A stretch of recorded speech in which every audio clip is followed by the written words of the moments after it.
Hi, good morning. Welcome Hello, to Keyword everybody. Live, God's Way of Success. This is going to be a doozy today. My name is Lisa. This is my dad, Roy, and we always talk about how you can be free in every area of life, successful in every area of life, God's way. And victorious. And victorious. And really. we're going to continue. We're going to continue. We're on G as in God. You can't really continue RX, a prescription for dreams fulfilled. Glory to God. And there's 3 ingredients we've covered thus far. Number one. And that is feed on the Word and meditate on the Word. And I'm going to give you a definition of meditating this morning. Great. And then number 2 is contamination and significantly reduce the amount of input and deposits coming from natural, earthly, worldly thoughts. And then number 3, pray in the Spirit, hear and obey. So, here we go. In the past, this is going to be a good because... Thank you for using the proper words. Because at the end, I want to give you another boo-boo that I did. Not a boo-boo. Oh, in the past, I would pray for different people and feed on the Word. But it seemed like I was not making much headway. Few or no results. Like I had no power flowing. That was the case, actually. Yeah. So I just I was smart enough to stop. And basically, here's what I did. I said, because I'd heard this years ago from Kenneth Copeland, do I believe that God's promises are true, or am I totally focusing on the problem? And so we've got 3 verses that Lisa's going to read right now, and it's going to tell you what we need to do. And if we do that, then we're going to be on the way. It's actually telling us, confirming what you just said, God's promises. This is from the ESV, English Standard Version. Joshua 21:45. Not one word of all the good promises that the Lord had made to the house of Israel had failed. All came to pass. Isaiah 55:11, ESV. All came to pass. I like that. I like that you said that. That's great. That means you're participating and not zoning out. Glory to God. Zoning out when I'm talking. Isn't that funny? So shall my word be that goes out from my mouth. It shall not return to me empty, but it shall accomplish that which I purpose and shall succeed in the thing for which I sent it. Glory. You probably heard in other translations the terminology, it shall not return unto me void. Same thing. Same thing. I really appreciate this interaction. This is a blessing. 2 Corinthians or 2 Corinthians 1:20 ESV. For all the promises of God find their yes in Him. That is why it is through Him that we utter our amen to God for His glory. So, when I learned those particular promises, those verses, I said, okay, God's promises are true, so where are the results? Let me say it again. Okay, God's promises are true. I mean, I can't use that as a back door. So His promises are true, so where are the results? I had to look inward to me. Now, I mentioned last week a sentence, a phrase that I'm going to repeat because I like it as well. It's helped me as much as anything that I've seen. And that is, our power in the realm of the Spirit is directly connected to the time we spend in prayer. We feed on the Word, meditate on God's Word, and pray in the Spirit. Now, what is meditate? Because I had this question years ago, and I'm sure I'm not the only one that's had it. Is that what it is to read, to think on, to speak, and to dwell on. So you take a passage, for example, any of those that Lisa just read, or anyone in the Word, and that is just read it. Don't try to go to the next one. Just take that particular passage. Read it, think on it, speak it, and then dwell on it. But it's not a job. This is what I wanted to add. It's not a job. It's fellowship and friendship. Right. And when you said time spent in prayer and all, we could do that. We've all done that. We could do that with like making a decision to spend time, and then we end up being drudgery, right?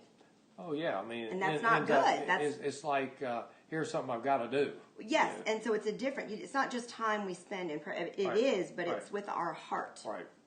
So as we spend time in God's Word and to seek the guidance of the Holy Spirit and obey it, we not only develop our faith, but it gives us access to grace. Now, Hallelujah. the common definition that I've heard of grace all over the years is that unmerited favor. That's that means fine. an undeserved favor. Like Undeserved we get favor. favor because we didn't deserve it. We didn't deserve it. Right. It's a gift. And so an example, a natural example would be, is that if a policeman stops you on the street for speeding, and he comes up and he doesn't give you a ticket, although you are actually speeding, that is undeserved favor. Nice example. That is it. So, what is grace? Unmerited favor, undeserved favor. But I learned this several years ago. It's a free divine gift of God's empowerment, His power, to enable us to go beyond our natural ability, to go beyond our natural... It's not a reward. No. You didn't do anything to make it happen. It's a gift. No performance-based. Free divine gift. Yes. And so as a result, it gives us the power whereby that we can do the same things that God does. That's really what it is. Yes, empowerment. Yeah. Mm-hmm. And so maybe that'll help you a little bit. So the moment we begin to seek Him, the Holy Spirit begins to minister grace in our lives. Understand, and she's going to read a few verses that states this. Understand that faith gives us access into the grace of God. Faith gives us access, doorway into the grace of God. So faith, like choosing to believe. Like Right. choosing to believe the unseen, basically. Choosing to believe this is true. Choosing to believe the promises. The word is true. By the stripes of Jesus, we are healed. Choose to believe it, even though at that particular moment it hadn't manifested. But it really has in the Spirit, in God's realm. He's already done it. He's already provided it. That's the point. And Jesus, He redeemed it, Bought it back, paid for us. On the cross, and so therefore we've got it through the cross and through the redemption process. It's just basically just choosing to believe. Okay, Romans 5:2 ESV. Through Him we have also obtained access by faith into this grace in which we stand, and we rejoice in hope of the glory of God. And keep going. Okay, that's good. Ephesians 2:8 and 9. This is the more common one. ESV. For by grace you have been saved through faith, and this is not your own doing. It is the gift of God, not a result of works, so that no one may boast, basically, in themselves. So faith gives us access to grace. Faith gives us access to grace. So true. Now, we all certainly understand it is mandatory if we want results and if we want God's power to flow. It's mandatory that we spend an increased amount of time meditating on the Word of God and seeking the guidance of the Holy Spirit. As a friendship. An increased amount of time, not a duty, not a conviction, but a willing, increased amount of time. This is the thing I've done over the last few years, and what it's done, that's increased my faith, which in turn gave me greater access to grace, which in turn gave me more results. And the thing that helps you is the meditating on the big four. Right. Meditating on the scripture. But it is the friendship. It doesn't, we could meditate on the word all day long and not do it with our heart right and not Right. get to know God. And Well, it's just like developing a friendship with anybody else. That's right. That's what you do. if you Now, drudge it every day for 22 years, that's not going to help. You got to look forward to it, And it starts off maybe a willpower. It is with anything, I think. That's correct. Is that now? Let me give you a little advice here.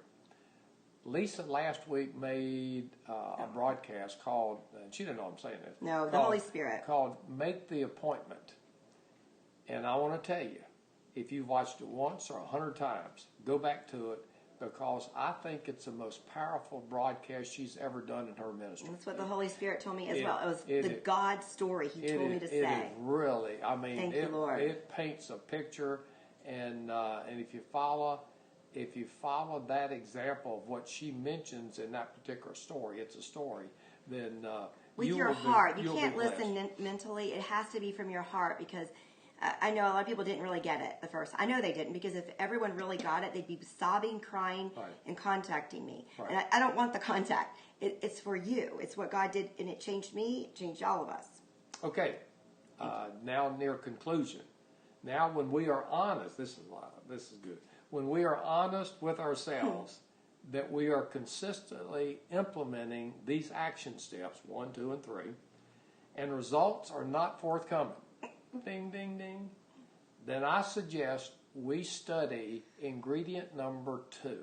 What's ingredient number 2 again? And that is to cap contamination going into our mind, and cap the deposit, the input of a superfluous amount of natural worldly thoughts. Let's give some examples, because I think that's what happened to you, and you didn't realize it was natural. Well, but it can be. Just think, any way that any vehicle that is used in order that you hear thoughts of other people. Thoughts of other people, thoughts of cleaning your car, cleaning your house, taking care of your children. Thoughts that might be generated within your own mind, and actually it's coming from the adversary coming into you. But you think like TV and social media, news feed.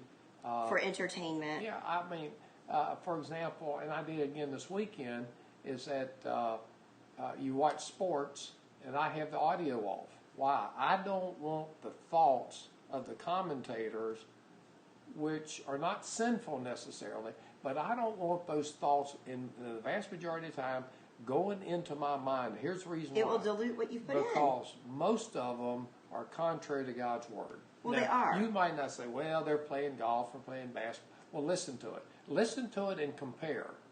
And it's certainly not speaking the Word. And you'll find out what I've learned is that a lot of it, not all of it, a lot of it is that it's contrary to God's Word. And if you hear it enough and you digest it enough, it should make an impression on it, just like it did me, and that's why that I've intensified what I'm doing. If you don't see it, then that means it's really ingrained in you. If you argue with it. But you just keep practice as far as doing it, and you'll see it. Now, even if you're doing number 1, number 2, number 3, some people are going to have setbacks. All of us, come on. And the liars here. Let me give you an example of Roy Boy here, of a couple of weeks ago, a setback that I had, even though I'm doing 1, 2, and 3 pretty good. We had a friend over at our house, a very dear friend, and we were spending time together. And as a matter of fact, we were sitting at the kitchen table, it was a little bit before lunch, sitting at the kitchen table just chatting and all. And all of a sudden, Sally, my wife, the director, she bellows out from the laundry room in our home. She says, Roy, there's water in the dryer. There's water in the clothes dryer. But she wasn't afraid. She was just calling you. Oh yeah, which is a common thing. She's not afraid, though. She said, come join me. There's water in the clothes dryer. And so I'll be very honest. I didn't say hallelujah. I didn't say glory to God in the highest. I didn't say any of that. I didn't say anything. Did you make a face? I probably did. And in my mind, I said, oh, here we go again. I didn't say it, but that's good. Good. So I looked at it, and there was a little bit in there. She had already bailed it out. And so I've got 2 rods, and at the end of it, it's like a brush. And I kind of connect it together. And she got one? Yeah. But to be honest, Mom. Is that 2 rods and a brush, end of it, and I pull the dryer out, and I go ahead and just fish it through the dryer vent all the way to the outside vent outside the house. Well, it wouldn't go in. I went outside and I tried to come in from the outside and do it down. And it wouldn't know is that what I was using wouldn't go through the curved vent. Oh. And so wouldn't curve around. No, it just wouldn't go through. So I don't mind telling. I was frustrated. I was agitated. I wanted to be inside the house with my friend, but I was doing this silly little thing as far as the dryer vent. So this is important. I just put it down, and I said, I'm going to go in and have lunch, because it's about lunchtime anyway. And so here's what I did, kind of without even thinking about it. I kind of rested from the problem. First time ever, I think I've heard this. I kind of rested. Well, yeah. Right, to make it happen. Right, to make it happen. You just said for. I kind of rested from the problem. Glory I just to God. put it down. Now, you'll remember other broadcasts that you heard. You probably heard me say is that if I work, God rests. If I rest, God works. Now, that's important here. So I went in, had lunch, wasn't even thinking about it. I was resting. I just threw it down, and I was fed up with it. And so while we're having lunch in there, then here's what happened, is that I was prompted to get my drill and attach it to the end of the rod. That's interesting. And I remember when it just came on the spirit as far. I said, now that'll work. And so after lunch, I went out and got the drill, attached it to the rod, pulled out the dryer again because we already pushed it back, and fished it all the way through the dryer vent. It went all the way outside the wall of the house, the stone of the house. To God. And so what it did, it recertified to me. That is interesting. It recertified to me that one, I'm human. And not then, when we're, Brother Copeland says, not when we're new creatures. And then number two was the fact is that if I rest, God works. And that's the point I want to Glory to God. And that was so hard. It's because your friend was there. Is why you. I want to get back in and spend time with him. And that showed you that that's a good thing to do, like you did out in Hot Needles. At any time. Yes. Anytime. Thank you. That's Thank the message you. ever. Have a good day. Glory to God. Enjoy your life.